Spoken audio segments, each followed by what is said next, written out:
dan di video kali ini gue akan mereview game week 11 gue. Seperti yang kalian lihat, gue dapat 64 poin, cukup bagus, tapi sayangnya minus 4 ya. Dan gue pikir minusnya sebenarnya nggak perlu. Tapi sebelum ke kontennya, jangan lupa like dulu, share, dan subscribe. Dan jangan lupa nyalain loncengnya untuk mendapatkan tips-tips happy dari gue setiap minggunya. Oke, kita langsung aja gue mau bahas tim gue. Pertama-tama gue bahas dari kiper dulu. Seperti biasa, Ramsdale dapat 7 poin. Kemarin lawan Watford, Arsenal sebenarnya unlucky ya. Golnya beberapa gol dianulir gitu. Ada golnya si siapa, si Saka yang dianulir karena offside, dan Auba penalti nggak masuk, dan kemarin juga Odegaard shoot tapi si Auba pakai ngetouch bolanya akhirnya offside, nggak jadi gol gitu ya. Dan Watford juga kemarin nggak gitu melawan, Arsenal nggak begitu mendapat banyak perlawanan dari Watford, tapi memang menuju detik-detik akhir Watford mulai menekan dan Ramsdale melakukan beberapa penyelamatan yang cukup penting ya, dan untungnya dia dapat bonus 1 poin. Dan kita lanjut ke defense, itu James dan Rudiger. Sayangnya Chelsea gagal clean sheet kemarin. Gua sebenarnya agak-agak kesel juga. James kemarin dapat assist ke Havertz, dan dia ini dapat bonus 3 poin ya. Harusnya dia bisa clean sheet kemarin, tapi bener-bener itu si Matej Vydra mengganggu banget ya. Akhirnya si Chelsea 1-1, dan ya Rudiger sebagai center back nggak bisa buat apa-apa juga. Attacking return pun terbatas ya. Ya dari hasilnya sih gue ya harus cukup puas lah dengan bonus 3 poinnya James dan asisnya dia ya. Lalu si Cancelo kemarin lawan MU, Cancelo bener-bener bagus banget mainnya. Gue nggak pernah ya mungkin dia main di Champions League kayak begini ya bagusnya ya, tapi gue nggak pernah lihat Cancelo di IPL mainnya kayak begini ya. Dia berperan sebagai inverted wingback kemarin, banyak crossingnya yang cukup berbahaya ya. Yang pertama itu sampai si Bayi harus on goal, dan crossing kedua itu dia ke Bernardo Silva dan membuahkan gol akhirnya. Dan ya gue cukup puas Cancelo dapat 14 poin di sini ya, dengan clean sheet dan 3 bonus poin kalau nggak salah ya. Dan kita lanjut ke Livramento. Kemarin di pertandingan pertama game week 11, Soton lawan Aston Villa ya.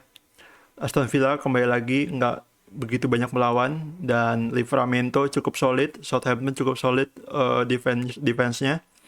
Dan sebenarnya dia sempat dapat 2 bonus poin, tapi karena yang kemarin menonjol di detik akhir itu lebih si siapa ya, si McCarthy, kipernya, akhirnya dia kehilangan bonus poin. Tapi ya it's okay, untuk harga pemain harga 4,5 gitu, gue cukup puas lah dengan 6 poin dia yang gue ganti kemarin dari Diaz ya, yang akhirnya Diaz clean sheet juga gitu. Tapi gue nggak apa-apa, gue bisa save some money di sini untuk dapetin Son kemarin ya, dengan menjual Diaz ke Livramento. Lalu ke midfield, itu Salah, kapten gue, cuma dapat 10 poin. Kemarin Liverpool mainnya nggak begitu bagus sebenarnya. Mungkin ini kalau gue bilang sih karena pengaruh midfieldnya ya, yang dimana si Keita cedera ya, dan Curtis Jones juga nggak ada. Akhirnya si Chamberlain yang main, dan gue melihat sih midfieldnya kurang lah kemarin itu. Dan Salah juga mainnya nggak sebagus kemarin ya. Dia cuma beruntung dapat assist dari free kicknya Trent Alexander-Arnold. Tapi ya melawan Salah untuk di game week ini, jujur aja gue nggak berani ya, karena melihat rekor Salah melawan West Ham sebenarnya cukup bagus kemarin seperti yang gue bilang. Tapi sayangnya dia nggak bisa cetak gol di kesempatan ini, tapi ya nggak apa-apa, yang penting dia hasil gitu ya. Dan selanjutnya Son cuma dapat 3 poin kemarin lawan Everton 0-0 Spurs. Sebenarnya kalau gue lihat Spurs masih main jelek kemarin lawan Everton, malah cenderung Everton yang lebih bagus, lebih mendominasi. Tapi iya sebenarnya sih Son kan gue bawa dengan minus ya, dengan minus ke Havertz, sementara Havertz kemarin golin, dapat 8 poin gitu ya. Iya, gue agak menyesal sebenarnya kenapa gue harus bawa Son sekarang gitu, tapi ya it is what it is. Tapi kedepannya sih si Spurs kan jadwalnya bagus ya. Gue yakin sih Son bisa cetak poin di sini karena kita tahu semua Son dan Kane itu menjadi ujung tombaknya Spurs untuk dalam attacking, dan ya gue yakin si Son bisa menghasilkan sesuatu secepatnya lah ya. Dan yang selanjutnya adalah Mbeumo. Mbeumo ini kemarin lawan Norwich, Brentford kalah, kembali lagi kalah ya. Dan ini jadi kemenangan pertama buat Norwich. Kemarin sebenarnya si Mbeumo cetak gol tapi sayangnya offside. Gua makin kesini makin yakin bahwa si Brentford nih kayaknya penipuan ya. Aset attacking Brentford itu penipuan. Secara statistik sih bagus sih Brentford ini, nggak jelek lah untuk ukuran tim seperti Brentford, tapi eh, setiap game week selalu ada aja suenya gitu, si Mbeumo dan Tony gitu ya. Dan ya gue nggak yakin sih dengan jadwal bagus Brentford atau Mbeumo dan Tony sendiri itu bisa menghasilkan poin gitu ya. Karena jujur untuk memiliki, untuk punya aset attacking yang Brentford, terutama Mbeumo dan Tony gitu ya. Ini sedikit bikin frustasi juga ya, walaupun harganya murah gitu, karena beberapa kesempatan mereka harus cetak gol ternyata enggak gitu ya. Dan ya kalau dengan harga mereka yang murah sih sebenarnya layak aja untuk dipertahankan gitu ya, karena nggak gitu mahal. Dan ya what do you expect dengan harga pemain harga yang murah gitu ya, selalu nggak bisa selalu mencetak poin gitu setiap game weeknya. Tapi ya kita lihat aja. Untuk Brentford sendiri nanti gue bakal bahas ya di segmen khusus. Lalu Rafinha kemarin lawan Leicester cetak gol dari free kick keren banget dari samping ya. Dan dia pun dapat bonus 3 poin ya. Akhirnya dia dapat 9 poin. Dan Rafinha menjadi pemain paling attacking di Leeds sejauh ini. Dan walaupun Leeds itu kedepannya jadwalnya nggak begitu bagus ya, tapi mungkin sih gue akan pertahankan dia. Lalu ke depan, di depan itu Vardy dan Jimenez sama-sama 2 poin. Vardy kemarin lawan Leeds itu harusnya assist tapi kembali lagi offside. Dan Jimenez kemarin lawan Crystal Palace, gue nggak nonton ya Wolves lawan Crystal Palace, tapi kayaknya sih Crystal Palace obok-obok si Wolves gitu. Crystal Palace lebih mendominasi. Dan makin kesini kayaknya si Crystal Palace ini lagi bagus ya pemainnya ya, terutama Gallagher gitu. Tapi ya Jimenez sebenarnya gua nggak gua udah expect dia bakal blank gitu ya lawan Crystal Palace. Sementara cadangan gua si Antonio lawan si Liverpool kemarin juga cukup berbahaya sebenarnya dalam beberapa momen, tapi kembali lagi nggak eh, nggak menghasilkan juga gitu ya. Lalu di bench sendiri gue punya Foster 11 poin. Kemarin habis save penalti si Auba ya. Ini nggak gue sangka juga. Di game week 10 gue pasang dia 2 poin, terus di game week 11 ini gue bench dia malah 11 poin gitu ya. Ya tapi ini ya unexpected lah, nggak mungkin gue nyesel juga bench dia gitu, karena siapa yang sangka dia bakal save penalti gitu ya. Kan seorang Foster, kiper yang udah tua, kayaknya bakal jarang untuk dapat poin yang gede gitu lah ya. Lalu Antonio dapat 2 poin, Cash juga dapat 2 poin. Tapi Cash ini menarik ya, karena Aston Villa kan habis pecat si Dean Smith pelatihnya, dan kabarnya si Gerrard yang mau masuk ya. Ini mungkin bakal menarik apa namanya, wingbacknya si Aston Villa gitu ya, fullback Aston Villa mungkin jadi aset yang menarik di bawah Steven Gerrard nanti kalau udah fix. Tapi kita lihat aja, gue sendiri nggak tahu Steven Gerrard itu mainnya kayak apa gitu. Di Rangers dia mainnya kayak apa, gue juga nggak tahu. Tapi ya worth to watch aja gitu lah ya. Dan Douglas Luiz ini sendiri dia cedera. Dan overall gue dapat 64 poin, minus 4, jadinya cuma 60. Minusnya itu gara-gara si Son ya. Kemarin gue bawa, ternyata nggak hasil. Dan Untungnya gua di game 11 ini akhirnya panah hijau dari 73.000 ke 71.000. Cuma naik 2.000, tapi nggak masalah. Yang penting menuju international break gua dapat panah hijau. Akhirnya dapat hasil yang positif gitu ya. Dan inilah ranking gua sejauh ini. Di game week 10 gua tadinya panah merah ya 73.000, tapi di game week ini akhirnya gua berhasil panah hijau ke 71.000. Walaupun naik sedikit tapi gua cukup puas gitu ya, walaupun dengan minus 4 yang sebenarnya nggak perlu juga. Tapi kedepannya untuk mengenjot ranking gitu ya, gua mesti harus cari diferensial juga. Kemungkinan sih gue bakal cari diferensial di depan. eh Ya mungkin gue bakal cari striker murah yang kepemilikannya rendah ya. Dan sebenarnya sih untuk striker sendiri sebenarnya untuk sekarang itu nggak banyak pilihan, tapi gue rasa kalau gue pribadi cukup jeli ya, eh, cukup main feeling dan tidak nggak terlalu ngikutin tren. Mungkin sih gue bakal menemukan pemain difference yang tepat gitu ya untuk di game-game week selanjutnya.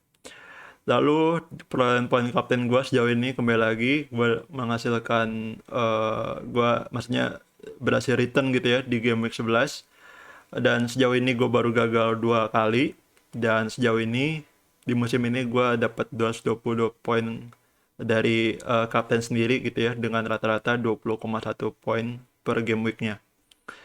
Lalu gue mau bahas Brentford sendiri ini, khusus Brentford.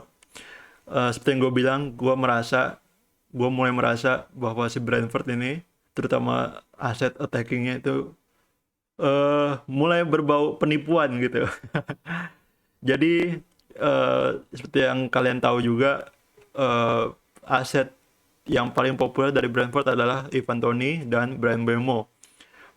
Si Tony sendiri itu kepemilikannya udah tinggi ya, sekarang 22,4, sementara Mbeumo ini masih termasuk diferensial 4,5%. Dan kalau kalian lihat sih perbandingan statistiknya di pojok kanan itu sebenarnya nggak gitu jauh perbedaannya, yakni si Mbeumo ini lebih condong ke expected goal, sementara si Tony ini lebih condong ke expected assist gitu ya. Dan dari angkanya sendiri sebenarnya sih nggak gitu jelek antara kedua pemain ini, yaitu si Mbeumo dan Tony itu masing-masing udah cetak 2 gol musim ini. Lalu Tony udah cetak 2 assist, dan si Mbeumo ini belum. Shot in the box-nya lebih banyak Tony. Tapi kalau gue lihat di shot map-nya, kalau nggak salah sih ya, kalau gue nggak salah, shot map-nya itu lebih berkualitas si Mbeumo daripada Tony kalau gue bilang ya. Lalu XG-nya Tony itu ya lebih jelek dari Mbeumo. Mbeumo 0,36, sementara si Tony itu 0,21. Lalu ekspektasi yang gue bilang Tony lebih besar, dan crossingnya sejauh ini si Tony baru 1 dan Mbeumo udah 4. Dan kalau kalian sih lihat ya dari jadwal 6 game ke depan, sebenarnya jadwalnya Brentford ini nggak gitu bagus, nggak gitu susah juga. Sosok lah sebenarnya. Di game week 12 ini masih gampang lawan Newcastle, tapi di game week 13 sampai game week 15 ini menurut gua jadwal yang tricky ya. Karena Everton, gua lihat kemarin lawan Spurs mulai terstruktur lagi permainannya. Gua nggak tahu ya apakah eh, gara-gara lawannya si Spurs saja gitu mereka main agak mendingan. Tapi gue rasa sih Everton memang lagi menuju normal lagi, nggak sejelek kayak kemarin lawan Watford yang kebantai ya. Lalu di game week 14 itu lawan Tottenham, ini juga tricky. Tottenham away, kita harus ingat Spurs yang sekarang itu bukan Spurs yang dulu.